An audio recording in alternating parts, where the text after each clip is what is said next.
So dating Southern girls was a bit bizarre. How and you had to get used to it. long did you and Jackie go together? Jackie and I dated for several years before we got married. And she's from Colorado, so there is a cultural difference there. You know, she's from the West, not the South. My only exposure was the Northeast and the South, and here I am dating a girl from the West. So she took me on a camping trip. You know, having grown up with my father, I didn't know anything about camping. So she said, we're going camping, and I said, great. So we're going to meet my family too. So I flew out to Colorado, and I didn't know how to prepare for this. One of the first things her brother did, her brothers are mountain bikers. You know, when you're in Colorado, what are you? You're not Irish or Italian. I'm a mountain biker. I said, okay. So, you know, it's already a mile high. And he throws me on, while she's connecting with the family, her brother takes me on a biking trip. So I'm riding this mountain bike, really not knowing what we're doing. I thought by the time I thought an hour into this or half an hour into this, we were done mountain biking. What we did is we rode from where you parked the car to the mountain. We were going to start climbing the mountain with the bike, but I didn't know that's what you did mountain biking. Mountain biking to me was you just rode a fancy bike on flat terrain. So I had no idea. By the time we got to the bottom of the mountain, I was riding with his younger son. And his son could tell what's going on. I mean, I got off an airplane an hour ago, and I'm now riding a mountain bike, and we're about to ascend some mountain. And her brother's a little bit of a guy who pushes the envelope. So as we're ascending the mountain on a bike, which is getting a bit treacherous because I don't know what I'm doing, and her son's going, his son's going, I hate when he gets like this. I'm going, what are you talking about? And he wouldn't tell me. And he's way ahead of us. He's half an hour ahead of us. He's not waiting. Yeah, I'm with his son trying to ascend the mountain on a bike. People are coming down going, you better turn around. The weather's coming in. There's going to be a lightning storm. And I'm going, huh? And we climbed this mountain. And on the way down, the skies opened up. I remember I got to the top of the mountain. He was laying there sleeping. He had been waiting half an hour for us taking a break. As soon as I reached the top, I was coughing up my lung because there was no oxygen for me. We're at the top of some mountain. And literally, I hadn't acclimated yet. And he had just rested. He goes, all right, you guys ready to go down again? His son's looking at me because he knows he was just pushing me a bit. And we're riding down the mountain. The skies opened up. And I remember the treacherous shaking of the bike, hoping I wasn't going to die. She's rejuvenating with her sister there, reconnecting. And I'm trying not to die on this mountain. So we came back down to Denver after that experience. And she said, how was the mountain biking trip? And I thought, well, that was interesting. I'd rather not do that again. You know, that was my first foray into mountain biking. And she said, we're going to go camping. So, you know, she has all kinds of stuff like bedrolls and backpacks and sun showers or whatever you use. I brought a garment bag. So I had a garment bag. I had all my shirts on hangers. I had the bag slung over my shoulder, and I'm walking through the woods with a garment bag, and she's got some sort of backpack looking back at me going, I can't believe you didn't bring a backpack. I can't believe that this garment bag doesn't work out nicely. So once we found our camping grounds, there's nice pictures of this. I opened up my garment bag, I hung it up on the tree, and I hung all my shirts and my pants on hangers on the branches of the tree. And then I had my shampoo and my medication bag. I hung that up over there for my vitamins, and there was no place for a hairdryer, so I couldn't worry about that. And we camped. I hated it. It was like, I can't believe you're sleeping on the ground after hiking all day. My back is killing me. And then when it came to bathe, it was interesting too, because you take this mountain runoff water, which is cold as heck because it's snow runoff. And she told me, she said, pour this on my head and keep pouring it no matter what I say. And I said, well, what's that about? And the water's ice cold, and I'm dumping on her head as she's trying to shampoo her head. And she's like, ah, and I'm pouring the cold water on her head. I said, you know what, I'll skip the bath for now. That was enough for me, just watching that. So we had this experience of camping that I learned a lot about.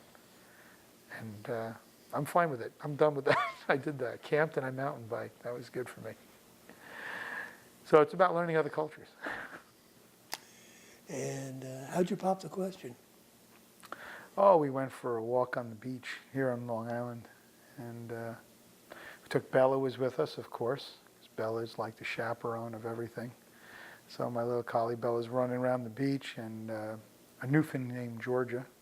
Jackie's dog was a Newfie. She's the one who introduced me to Newfies and Newfoundlands. And run around the beach. We were walking on the beach and popped the question. Of course, we had walked long enough along the beach that we strolled upon the gay nude beach. We had no idea.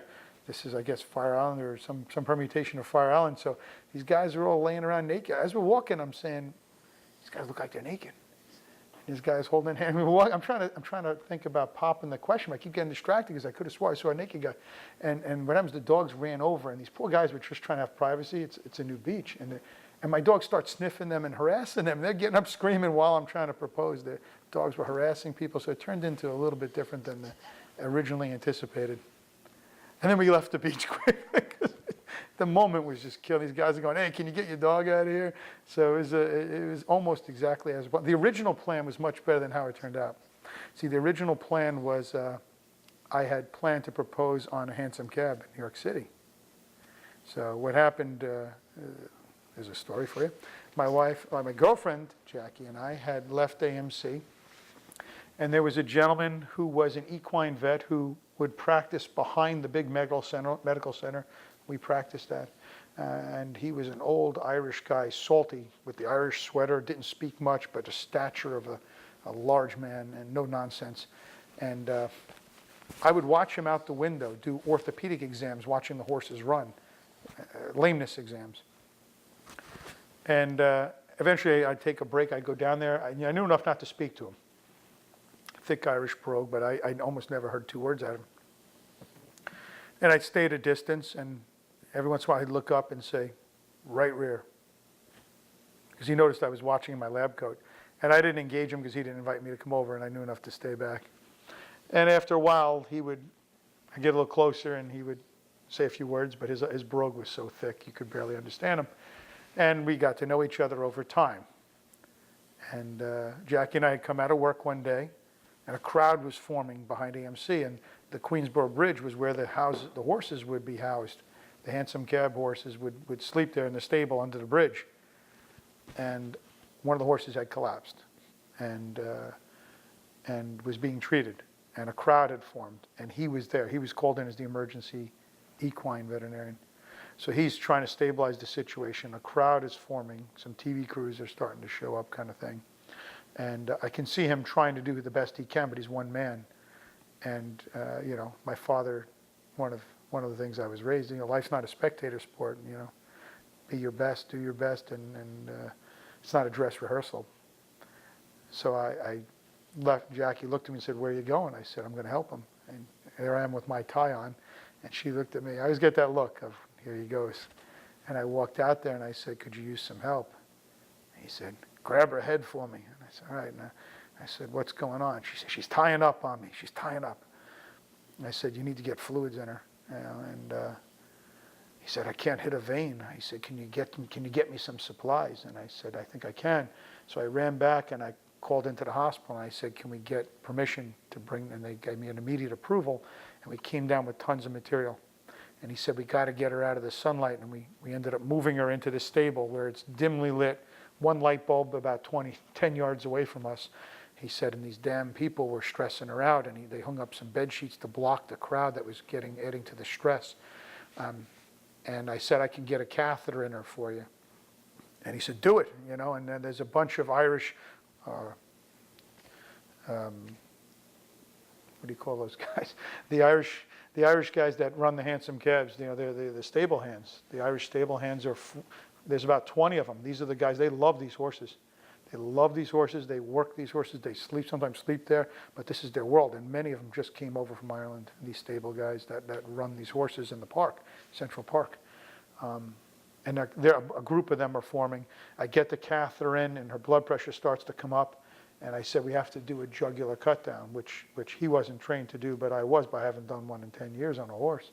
And I said, we got to do a maneuver to save her life. And he said, "Do it." And I said, "I don't think we can." And I remember one of the guys, he said, "Damn it, doctor, you got to do it. You got to save her life." And I looked at him thinking, and Jackie's looking at me, shaking her head, going, "Oh no, this is not good." And so I put my knee on her shoulder and I made the incision to do it. And she jumped up and we cut her jugular. And I fell backwards onto the ground. And I heard them screaming, "Get her down, get her down." I'm laying on my back. They knocked the horse back down. She's bleeding. And I remember from behind, somebody picks me up. And they said, "Go to it, doctor. You got to save her." And they threw me in there. Now I'm in the mix. So I packed her off, and I quickly got the jugular catheter in, and we're running the fluids in, and she's starting to come around. And he's looking at me, and we got it now. We're in our sync. And we're treating her and treating her. And this went on till almost midnight. We left the hospital at 4 in the afternoon to go get dinner with my girlfriend. And now we've been surrounded by this horse. I got blood on me. And the whole night, it's 11 o'clock at night, and we're sweating. It's like 90 degrees. And the smell of, I mean, it's just, but we're in the moment. And the horse ends up passing. We did everything we could to save this horse, but she rallied and she passed. And he looked at me and he said, they want to do something for you. And I said, they don't have to do anything for me. And they had passed a hat and they wanted to give me like $200. And I said, I can't take it. And they said, he said, you have to. And I said, I can't. And they said, you know, I mean, it was an insult. They surrounded me and they said, you take this money from us. And I took the money reluctantly, and he said to me, do you want to ride with me tonight? I looked at my girlfriend and said, you tired? And she said, you kidding? Let's do it. So we hopped in his truck and we rode around, and there was a police horse emergency. We went to the police barn and we treated one of the mounted unit horses. We ended up getting it home at 3 o'clock in the morning. It was one of the first dates. It was probably the second or third. And I thought it was a bomb. I thought she was going to be mad at me. But it was one of those experiences. We rode around with the equine police surgeon for the NYPD, who turned out to be a good friend of mine for the last 20-something years, Dennis Farrell. We've been connected ever since. And it turned out he was a substitute teacher at Holy Family High School and was best friends with Father Kelly, the principal of Holy Family High School where I went. And we found out we actually knew each other from before, but we didn't really know each other. Our paths had crossed. And I'm still friends with him today. I mean, I must talk to him 4 or 5 times a year, and he remembers that day we saved that horse. Well, we didn't save the horse. We tried to save the horse. And what would happen after that is, about a month or so later, Catherine O'Hallahan was one of the nurses at the hospital, and she said, I never told that story at work because it wasn't, I don't know, I just felt guilty taking the money, and we lost the horse. It wasn't a prize story to be reciting.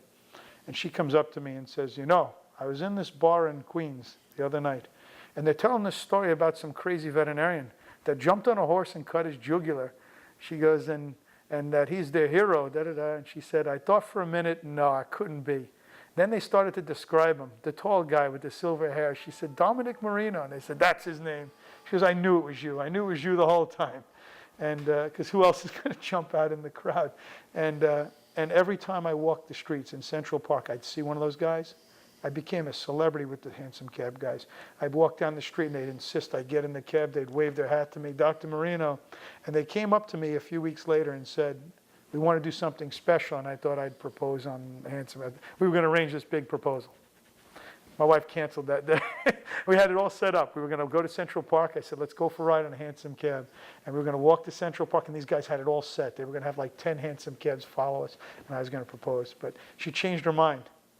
And I didn't get to propose that time. And then my backup plan was Geraldo Rivera. I actually had tickets for Geraldo Rivera. I spoke to the producer. We were all set.